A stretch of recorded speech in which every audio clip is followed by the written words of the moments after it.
महाकुंभ नगर प्रदेश के मुख्यमंत्री योगी आदित्यनाथ ने कहा कि भव्यता और दिव्यता के साथ महाकुंभ आयोजित हो रहा है।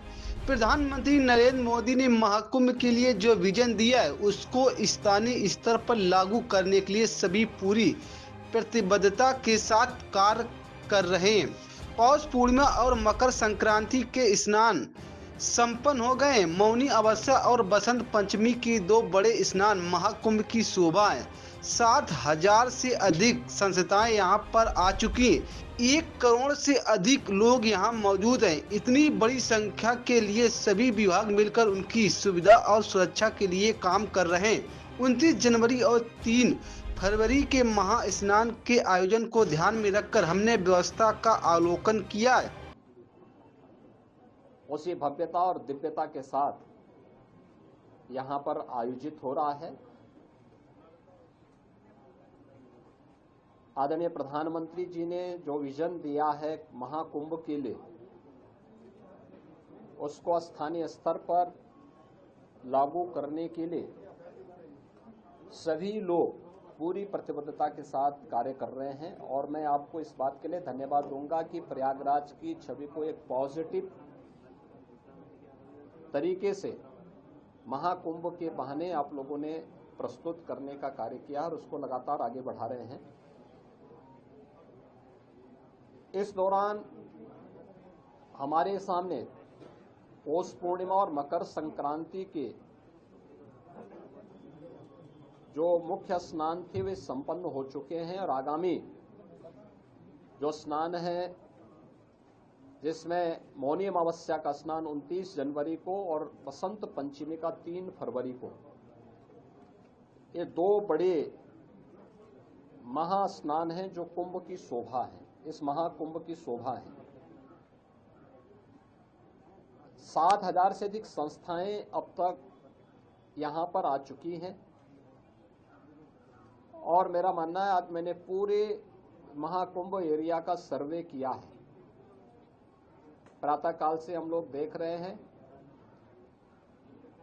यहां पर जो लोग आज संगम तट पर स्नान करने वाले श्रद्धालुओं की संख्या और यहां पे रहने वाले कल्पवसंतों, कल्पवासियों और अन्य संस्थाओं से जुड़ी हुई पूरी संख्या को अगर हम देखेंगे तो यह बढ़कर के लगभग 1 करोड़ से अधिक लोग आज के समय में यहां पर मौजूद हैं।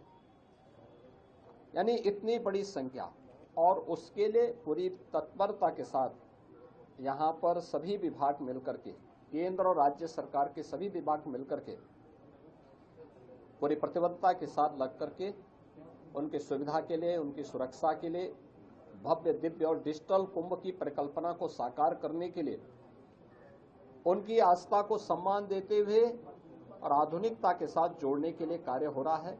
आज इन्हीं सब मुद्दों पर बीच में यहाँ पर प्रदेश सरकार के वरिष्ठ अधिकारी, चीफ सेक्रेटरी, डीजीपी और अन्य अधिकारियों को भी हम लोगों ने भेजा था। आज एक बार हम लोगों ने फिर कितना कुछ और आगे बढ़े हैं। 29 और 3 फरवरी के महास्नान के आयोजन को ध्यान में रख करके पूरी व्यवस्था का हम लोगों ने अवलोकन किया है और मुझे पूरा विश्वास है कि भगवान प्रयागराज और मां गंगा की कृपा से हम लोग यहाँ पर इन दोनों स्नानों को भी सकुशल संपन्न करने में सफल होंगे। महाकुंभ में आदरणीय प्रधानमंत्री जी का, आदरणीय राष्ट्रपति जी का, आदरणीय उपराष्ट्रपति जी का कार्यक्रम भी प्रस्तावित है। बहुत शीघ्र उन तिथियों को केंद्रीय गृह मंत्री जी आदरणीय अमित शाह जी का भी कार्यक्रम प्रस्तावित है। अन्य महानुभावों के भी कार्यक्रम यहाँ पर लगातार चल रहे हैं। पूर्व राष्ट्रपति आदरणीय रामनाथ कोविंद जी इस समय महाकुंभ के आयोजन के साथ जुड़े हुए हैं। तमाम राज्यों के माननीय राज्यपालगण, माननीय मुख्यमंत्रीगण लगातार यहाँ आ रहे हैं। हमारे उच्चतम न्यायालय और उच्च न्यायालयों के माननीय न्यायमूर्तिगण भी और विभिन्न राज्यों से जुड़े हुए माननीय जनप्रतिनिधिगण भी लगातार यहाँ पर आकर के स्नान में भाग ले रहे हैं। लाखों की संख्या में संतों कल्पवासियों की उपस्थिति वर्तमान में प्रयागराज में है। बड़ा भव्य और दिव्य आयोजन हो रहा है, अनेक धार्मिक अनुष्ठान हो रहे हैं और प्रयागराज की महिमा जिन कार्यों के लिए जानी जा रही है, माँ गंगा, माँ यमुना और माँ सरस्वती की इस त्रिवेणी में वह सब कुछ आज यहाँ पर देखने को मिल रहा है। चाहे देशी हो या विदेशी, जो कोई भी संगम में स्नान कर रहा है अभिभूत होकर के जा रहा है। यानी मकर संक्रांति और पौष पूर्णिमा के दिन ये सौभाग्य हमें नहीं मिला कि हम लोग स्नान कर सके, लेकिन क्योंकि हम लोगों ने अपने आप को ही प्रतिबंधित कर रखा था कि कोई भी यहाँ पर नहीं जाएगा। केवल सामान्य संतों श्रद्धालुओं के लिए वो सुविधा थी। लेकिन जो भी आया उन्होंने आपके माध्यम से जो बातें कही, और खासतौर पर संतों और श्रद्धालुओं की तो उनकी आस्था को हम जान सकते थे। तमाम विदेशी भी इस अवसर पर संगम में स्नान करके बड़े अभिभूत थे। कल मेरे पास यूरोप से जुड़े हुए कुछ श्रद्धालु आए थे, कुछ लोग आए थे, कुछ पर्यटक आए थे और प्रयागराज की महिमा का गान किस भाव के साथ कर रहे थे। आज आपने कुछ चैनल में उसको देखा भी होगा, किस प्रकार क्या श्रद्धा का भाव था। देखिए, वे हिंदी नहीं जानते, संस्कृत नहीं जानते, लेकिन हिंदी की चौपाई को, हिंदी की यानी संस्कृत की मंत्रों को, अवधि की चौपाइयों को और सनातन धर्म से जुड़े हुए स्त्रोत और मंत्रों को किस लय के साथ सस्वर वे लोग गा रहे थे, और माँ गंगा और यहाँ के धामों के बारे में कितनी श्रद्धा का भाव उनके अंदर देखने को मिलना था। यह विभूत करने वाला है और यही तो आदरणीय प्रधानमंत्री जी का संदेश है। महाकुंभ का एक ही संदेश, एकता से ही अखंड रहेगा यह देश, और यही एकता और अखंडता का संदेश महाकुंभ का संदेश है। उसी संदेश के साथ इस बड़े आयोजन के साथ हम सब जुड़ रहे हैं। धन्यवाद। मेरे प्यारे देशवासियों, प्रयागराज में महाकुंभ का श्री गणेश हो चुका है। चिरस्मरणीय जन सैलाब, अकल्पनीय दृश्य और समता समरसता का असाधारण संगम। इस बार कुंभ में कई दिव्य योग भी बन रहे हैं। कुंभ का ये उत्सव विविधता में एकता का उत्सव मनाता है। संगम की रेती पर पूरे भारत के, पूरे विश्व के लोग जुड़ते हैं। हजारों वर्षों से चली आ रही इस परंपरा में कहीं भी कोई भेदभाव नहीं, जातिवाद नहीं। इसमें भारत के दक्षिण से लोग आते हैं, भारत के पूर्व और पश्चिम से लोग आते हैं। कुंभ में गरीब अमीर सब एक हो जाते हैं। सब लोग संगम में डुबकी लगाते हैं, एक साथ भंडारों में भोजन करते हैं, प्रसाद लेते हैं। तभी तो कुंभ एकता का महाकुंभ है। कुंभ का आयोजन हमें ये भी बताता है कि कैसे हमारी परंपराएं पूरे भारत को एक सूत्र में बांधती हैं। उत्तर से दक्षिण तक मान्यताओं को मानने के तरीके एक जैसे ही हैं। एक तरफ प्रयागराज, उज्जैन, नासिक और हरिद्वार में कुंभ का आयोजन होता है, वैसे ही दक्षिण भूभाग में गोदावरी, कृष्णा, नर्मदा और कावेरी नदी के तटों पर पुष्करम होते हैं। ये दोनों ही पर्व हमारी पवित्र नदियों से, उनकी मान्यताओं से जुड़े हुए हैं।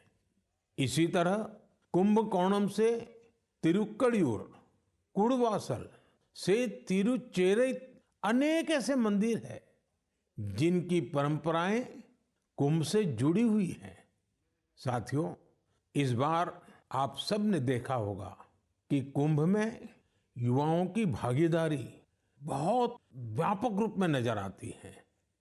और ये भी सच है कि जब युवा पीढ़ी अपनी सभ्यता के साथ गर्व के साथ जुड़ जाती है तो उसकी जड़ें और मजबूत होती हैं, और तब उसका स्वर्णिम भविष्य भी सुनिश्चित हो जाता है। हम इस बार कुंभ के डिजिटल फुटप्रिंट्स भी इतने बड़े स्केल पर देख रहे हैं। कुंभ की ये वैश्विक लोकप्रियता हर भारतीय के लिए गर्व की बात है। साथियों, कुछ दिन पहले ही पश्चिम बंगाल में गंगा सागर मेले का भी विहंगम आयोजन हुआ है। संक्रांति के पावन अवसर पर इस मेले में पूरी दुनिया से आए लाखों श्रद्धालुओं ने डुबकी लगाई है। कुंभ, पुष्करम और गंगा सागर मेला हमारे ये पर्व हमारे सामाजिक मेलजोल को, सद्भाव को, एकता को बढ़ाने वाले पर्व हैं। ये पर्व भारत के लोगों को भारत की परंपराओं से जोड़ते हैं और जैसे हमारे शास्त्रों ने संसार में धर्म, अर्थ, काम, मोक्ष चारों पर बल दिया है, वैसे ही हमारे पर्वों और परंपराएं भी आध्यात्मिक, सामाजिक, सांस्कृतिक और आर्थिक हर पक्ष को भी सशक्त करते हैं। साथियों, इस महीने हमने पौष शुक्ल द्वादशी के दिन रामलला के प्राण प्रतिष्ठा पर्व की पहली वर्षगांठ मनाई है। इस साल पौष शुक्ल द्वादशी 11 जनवरी को पड़ी थी। इस दिन लाखों राम भक्तों ने अयोध्या में रामलला के साक्षात दर्शन कर उनका आशीर्वाद लिया। प्राण प्रतिष्ठा की ये द्वादशी भारत की सांस्कृतिक चेतना की पुनः प्रतिष्ठा की द्वादशी है। इसलिए पौष शुक्ल द्वादशी का ये दिन एक तरह से प्रतिष्ठा द्वादशी का दिन भी बन गया है। हमें विकास के रास्ते पर चलते हुए ऐसे ही अपनी विरासत को भी सहेजना है, उनसे प्रेरणा लेते हुए आगे बढ़ना है।